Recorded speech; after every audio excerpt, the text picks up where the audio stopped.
तो गाइज, जब गाड़ी वाला ने जैसे मुझे हिट किया था तो लिटरली मुझे उस टाइम पे यमराज दिख गए थे। मुझे लगा था कि मैं आज गया, आज मैं बचूंगा नहीं और मैं ख़त्म हो जाऊंगा। तो हे गाइस, कैसे हैं आप सब? Welcome to my new blog. तो आज मैं आप सबसे अपनी एक्सीडेंट की स्टोरी शेयर करने जा रहा हूँ। मैं आपको सबको बताऊँगा कि कब हुआ, किस टाइम हुआ और कैसे हुआ और क्यों मैं इतने टाइम से घर पे हूँ।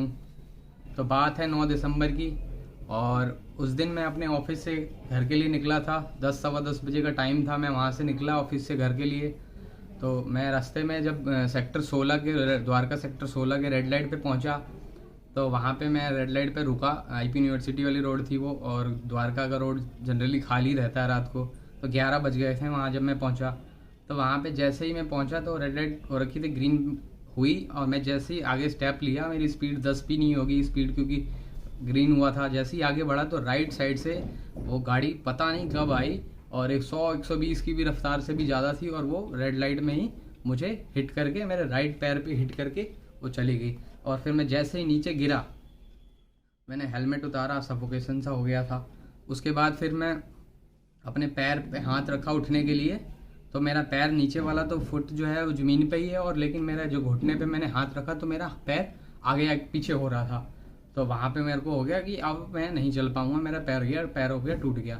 फिर वहाँ पे कुछ लोग आए, उन्होंने मुझे उठा के साइड किया। फिर उन्होंने बोला कि बुला लो किसी को। और मेरे घर वाले उस दिन सारे के सारे फंक्शन में गए हुए थे, किसी की बगल में शादी थी, उसके शादी में गए हुए थे। तो फिर मैंने उनको फिर फ़ोन किया। फिर वो लोग, फिर वहीं के लोग जो आसपास थे, उन्होंने पुलिस को फ़ोन किया, एम्बुलेंस को फ़ोन किया। एम्बुलेंस आई, तब तक मेरी फैमिली भी पहुंच गई वहाँ पे 10 मिनट में, क्योंकि घर के पास ही पहुंच गया था मैं। उसके बाद फिर मुझे हॉस्पिटल लेके गए, इंदिरा हॉस्पिटल, इंदिरा गांधी हॉस्पिटल नया खुला है सेक्टर 19 में, शायद द्वारका में है। तो वहाँ पे लेके गए, वहाँ पे फिर उन्होंने 1 घंटा रखा। उसके बाद मेरा नॉर्मल पट्टी कर दिए पैर में।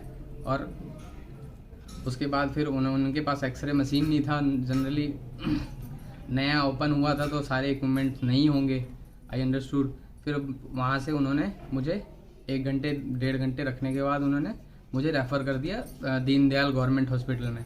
तो वहाँ उसके बाद फिर मैंने कहा मैं गवर्नमेंट हॉस्पिटल नहीं जाऊँगा, क्योंकि काफ़ी मैंने सुना है कि वो थोड़ा टाइम लगाते हैं ट्रीटमेंट में। तो मैं इस डर से मैंने घर में बोला कि नहीं, मुझे घर लेके चलो।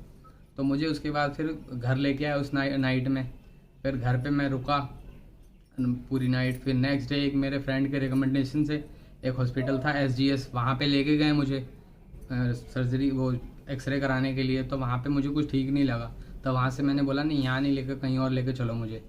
तो वहाँ से उसके बाद फिर मुझे वहीं पे पास नियर बाई मैंने एक इंटरनेट पे देखा कि कोई बढ़िया हॉस्पिटल। तो वहाँ पश्चिम बिहार में Shri Balaji action medical institute करके हॉस्पिटल था, अच्छे वहाँ पे सर्जन थे। तो मेरा वहाँ पे 10 तारीख को वहाँ पे मुझे एडमिट कराया गया। फिर वहाँ मैं 2-3 बजे पहुँचा। उसके बाद उन्होंने एडमिशन किया, ECG किया, मेरा टेस्ट वेस्ट किया, उसके बाद एक्सरे किया। और उसके बाद एक्सरे में पता चला कि मेरा पैर जो है वो ये नीचे के एंकल और घुटने के बीच जो है वहाँ से क्रैक हो गया, पूरा टूट के अलग हो गया। तो वहाँ डॉक्टर ने बोला फिर इसको ऑपरेशन करना पड़ेगा। फिर मुझे उसी दिन रखा, और मुझे उस दिन मुझे एक बेड दे दिया और वहीं पे रखा। उस दिन बोला कि आज ऑपरेशन नहीं होगा। उसके बाद फिर मुझे शाम को 7 बजे मेरे पास डॉक्टर आए और बोले कि अभी तुम कुछ मत खाना, तुम्हारा जो ऑपरेशन होगा वो कल होगा, तो कल तक तुम्हें वैसे ही एम्प्टी स्टमक रहना है। फिर मैं उसके बाद से एम्प्टी स्टमक रहा। फिर नेक्स्ट डे 1:30-2 बजे मुझे लेके गए ऑपरेशन थिएटर में। तो मेरा 2.5 घंटे तक ऑपरेशन चला, और 2.5 घंटे के बाद जब निकले, उसके बाद फिर मेरे पैर में जो है वो यहाँ से ऊपर से नीचे तक रॉड डली। 2.5 घंटे के बाद फिर मुझे बाहर लेके आए। 5-6 घंटे तक तो मेरा पूरा पैर शून्य था, बिल्कुल भी कोई मूवमेंट नहीं मेरे पास, मतलब कि मैं उठा भी कुछ भी नहीं कर सकता था।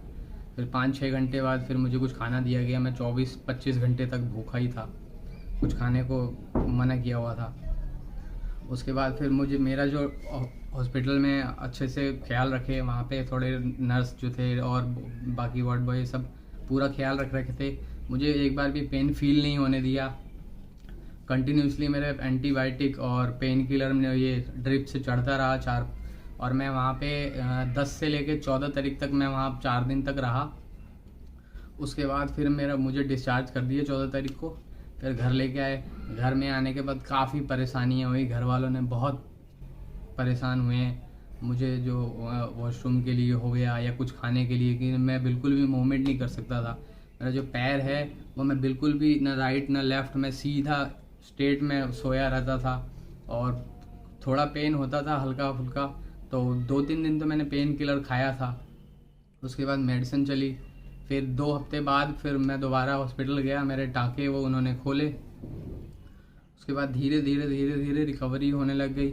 फिर इस दरमियान घर वालों को बहुत परेशानी हुई, क्योंकि घर में कोई था नहीं। पापा और मेरा भाई गांव गए हुए थे, तो घर में जेंट्स कोई था नहीं देखने के लिए। तो मम्मी जो है मम्मी ने स्ट्रगल किया और बहनों ने भी बहुत साथ दिया। उसके बाद धीरे धीरे फिर रिकवर हुआ। फिर लास्ट में अभी 14 तारीख को गया था, तो डॉक्टर ने बोला है कि अभी 30% रिकवर हो गया है। उसके बाद फिर अभी मैं ट्राई कर रहा हूँ चलने के लिए। अभी काफ़ी टाइम भी हो गया, 2 महीने ऑलमोस्ट होने को हैं। मैं घर बैठा हूँ, ना कुछ कर रहा हूँ और ना कुछ कर पा रहा हूँ। तो इसके बाद फिर मैंने अभी ट्राई कर रहा हूँ चलने की। जैसे जैसे रिकवर हो जाएगा मैं आगे कुछ कर पाऊँगा। और इसके बाद देखते हैं दोस्तों क्या होता है, कितना टाइम लगता है ठीक होने में।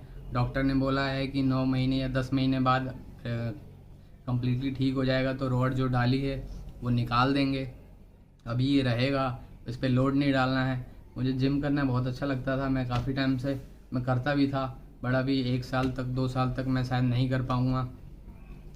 तो अभी देखते हैं आगे क्या होता है। तो फिर दोस्तों मिलते हैं नेक्स्ट ब्लॉग में। और स्टोरी अच्छी लगी हो तो लाइक और कमेंट सब्सक्राइब ज़रूर कर दें। Thank you so much.